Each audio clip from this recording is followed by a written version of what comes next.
Ladies and gentlemen, the artificial intelligence bull run has helped us hit another all-time high in the stock market, but the destructive power of the artificial intelligence is coming out big time as well. And everybody should take note of this destructive power. Today, we're going to talk about both the constructive and the destructive power of artificial intelligence and what we must do about it. Let's go. The title of my talk today is Fear the Destructive Power of AI or Regret It for the Rest of Your Life. I think this is not an understatement. This is a serious recognition that artificial intelligence is here not just to stay, but to leapfrog many of us if we don't catch up with it. As usual, this content is for education and entertainment only, not financial advice. Let's go. The S&P 500 yesterday broke another all-time high, reaching 6,740. And Tom Lee's 6,900 to 7,000 is now within reach. The NASDAQ is nearing 25,000 points, and that's an astronomical rise as well. Now, this is a very interesting paradox that I'm seeing right now. It's actually two different sides of the same coin, that the stock market right now is rocketing up because of the powerful AI boom. And I don't need to elaborate why this is happening, but at the same time, as wealth is building up a big time in the artificial intelligence space, the boom in artificial intelligence is also disrupting employment in a big and massive way. This is the largest labor disruption that we have ever seen in decades. Millions of jobs are affected. And it was reported that for every billionaire that is born out of artificial intelligence, 1 million jobs may be changed forever. And this is a time that we really, really need to realize that this threat is now here right now. OpenAI, the company behind ChatGPT, has now reached an unprecedented valuation. Its valuation right now is at $500 billion from the most recent fundraising. Just to take note, SpaceX, the company behind Elon Musk, is valued at 456 billion after many, many years.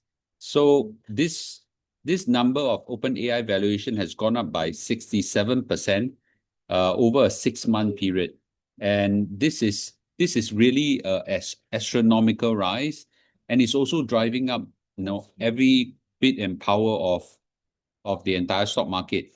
And just to note, there is an authorized $10 billion sale that's allowed by the employees of OpenAI, but only 2/3 of it was sold. That means not everybody liquidated their stocks. So the employee tried to hold on their stocks, believing that their company is worth much more in future. The reason why yesterday the stock market went up a lot is because there is an announcement of an AMD and OpenAI chip alliance. So I won't go too deep into it, but this entire deal have right now caused the entire stock market to go up, and it potentially could challenge NVIDIA GPU market dominance.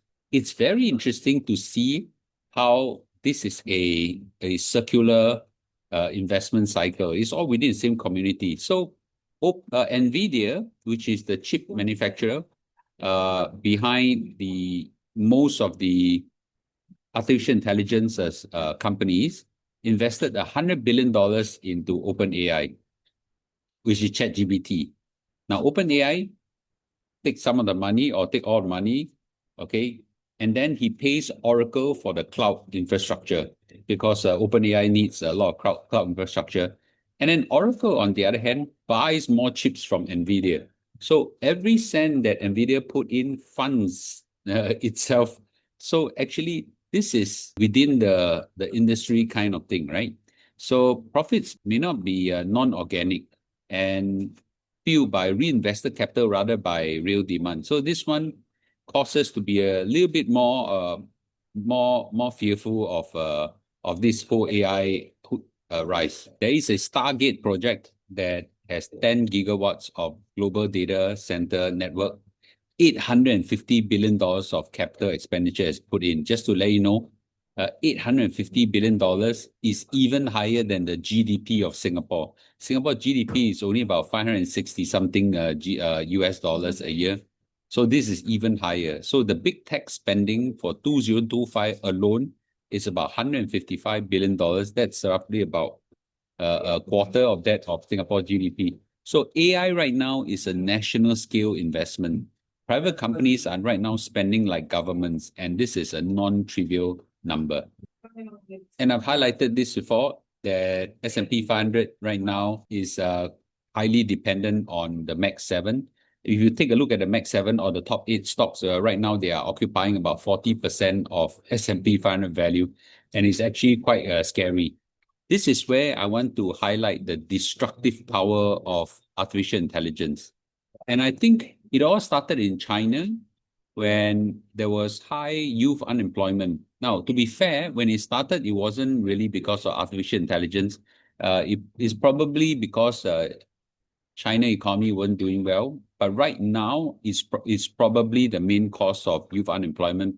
Why I know that is because it's now spread throughout the world. So Canada, for example, the youth unemployment right now is at 14%, the highest since 2010. UK right now, 1 million jobs are at risk from AI automation. All these are headlines from other news. China, 14.5% official youth unemployment. Unofficially, is about half. So it's a very, very big number. Even Singapore is now experiencing a very high youth unemployment. Anecdotally, I know I got 3 kids exactly in this age group right now. They are all reporting that internships are hard to get, jobs are hard to get right now. And this is a serious phenomenon. It is actually the manifestation of the destructive power of artificial intelligence. Looking at UK, 1 million jobs are impacted, mainly at the entry level. Bookkeepers, data entry roles, telemarketers, and so on. So job ads for AI exposed roles are right now has reduced by 38% versus 2022. And most of these jobs are just administrative jobs. So the youth unemployment problem is also bad in Europe. So EU joblessness rate is actually okay for all job groups, except for those under 25. So skills mismatch is now accelerating, and there is very slow adoption of AI. I'm in Europe right now. I talk to the Europeans. They are very far away from the adoption of AI. And my guess is that Europe will be thrown far behind. In US, where artificial intelligence is being adopted probably faster than anywhere else, there is also an increase in youth unemployment. Graduate unemployment today is high at 5.8%. That's low by Singapore standard, but that's very high by US standard. And software development jobs has reduced by 40%. So AI is destroying or consuming entry-level white-collar jobs in IT, finance, law, and so on. Amazon CEO actually said that AI will reduce corporate workforce over the next few years. So this is a serious problem. In Canada, 14.5% unemployment in the youth sector is a very serious problem. And some people estimate that the real number is closer to 18, which is 1 out of 5. And the main reason is AI automation and weak hiring across sectors. So this is something that is now cut across the whole world in a massive way. China right now is in a real serious situation where the official number is 14.5% and an unofficial number is about half. Youth unemployment is a very, very big issue. And there are even companies that take advantage of this by charging $7 renminbi a day to have mock office to let people come out and pretend that they're working.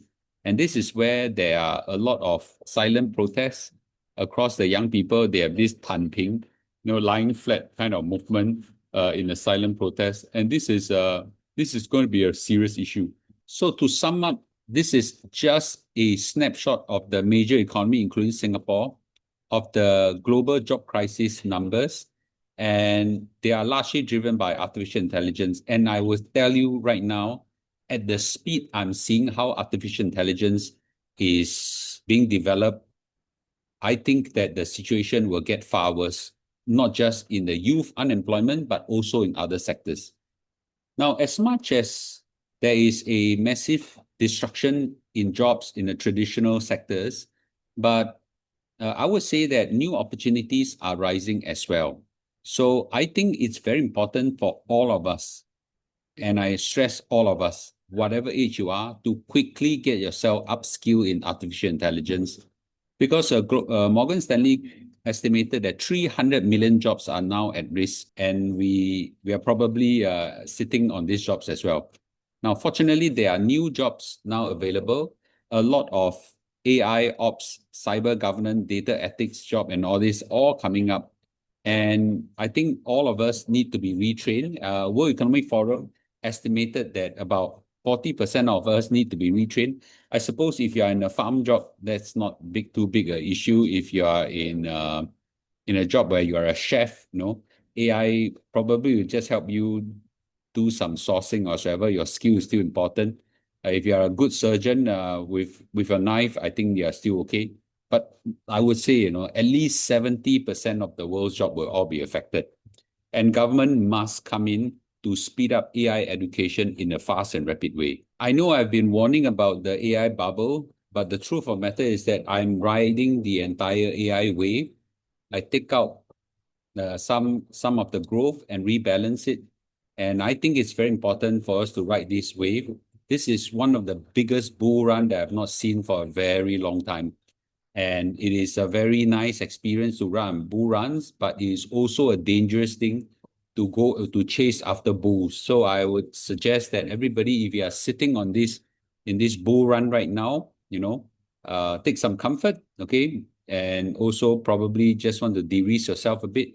For those people who are dashing in to chase this bull run, I would actually want a lot of caution on it. My concluding statement is this: do view AI not as a threat, but as a tool to enhance your life and become what I call an AI plus human, AI augmented human. And right now, even at my age of 50 plus years old, I've now adapted AI in a massive way. Hours a day is spent on AI, and my productivity has improved tremendously because of it. And I'm taking advantage of it to make a hell of money out of artificial intelligence in a couple of my businesses. And I urge everybody to harness this right now and don't be left behind.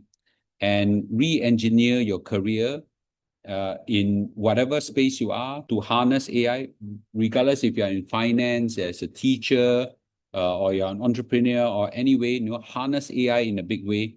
And those who harness AI will never need to fear AI. But if you're left behind, I'm sorry, you will be thrown far behind. So thank you everybody for watching this. Let's see how the AI space will progress. My guess is you'll progress rapidly. So for those people who are riding on the wave, congratulations. Those who are not, quickly take advantage of it. I'll see you in a day or two. Bye-bye.